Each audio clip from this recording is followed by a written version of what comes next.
According to a new survey, AI tools are becoming a bigger part of the car buying process. Data from the 2025 CarEdge AI and car buying survey says that 25% of the 500 car buyers it polled say they used or plan to use AI products during the process. Joining me now is Zach Shefska, CarEdge CEO. Zach, welcome to the show. Good morning. So what are the biggest shifts this survey reveals about drivers and AI? The biggest thing is customers are using the tools that they have available to them to get a smart and informed purchase, to make a smart and informed purchase. So we see the industry side of auto leveraging AI agents, things like that. Our study found that 25% of consumers are leaning into using AI themselves to get a better deal.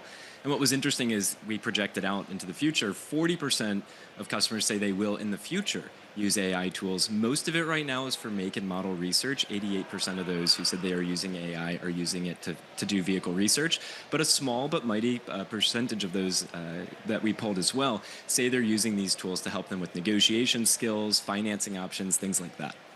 So are they specifically going on ChatGPT using Gen AI and asking these questions to ChatGPT or another platform? It seems like that's the current use case for most customers. They're doing their research on ChatGPT or Perplexity, things like that. It's interesting at CarEdge, we launched AI agents that can kind of be the representative for a consumer to go negotiate with a dealership on their behalf. And about 2,000 people have used that in the past month. And so we're starting to see companies like ours and probably others soon leverage this type of technology to take it even further, to do some of the monotonous negotiating work of buying a car as well. But for the majority of consumers right now, it's going to ChatGPT, it's asking some questions. I think the future of this, though, becomes a little bit more interesting when you start to think about agents that are representing consumers, maybe taking some of the back and forth of negotiating with the dealership out and leveraging an agent instead. It's kind of an interesting thought experiment to think what the future of buying, a $50,000 car looks like. On that note, based on the data that you've accumulated, how do you think drivers might look to use AI as technology continues to evolve? I think a little bit about the history of retail auto. I mean, there was a time when cars were sold without window stickers, and then the federal government said, okay, we should probably inform consumers about all of the components of the vehicle and what it costs and what the MSRP is. Then the internet came around and companies provided even more information leveraging the internet.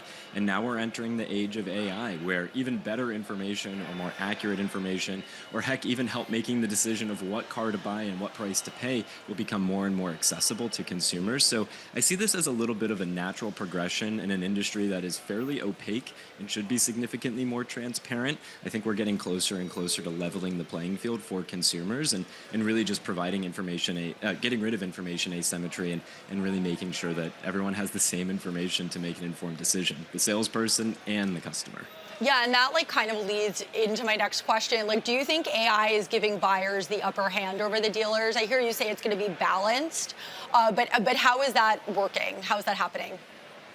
I mean, you take the 2,000 people who are using our AI agents at CarEdge, and ultimately what we're seeing is they're saving on average $1,000 over what they had done by themselves, so they're getting a better deal, and they're also saving time. I mean, quite frankly, buying a car, customers do it, every 3 to 5 years if you're being kind of optimistic, but salespeople, sales managers, dealerships, they do it every single day, and so I don't think there's another comparable transaction, maybe real estate, where the consumer is really that disadvantaged relative to who they're going up to battle with. And it is a battle when you're buying a car. What other transaction do you negotiate here in the United States? House is really the only other thing, or real estate's really the only other thing.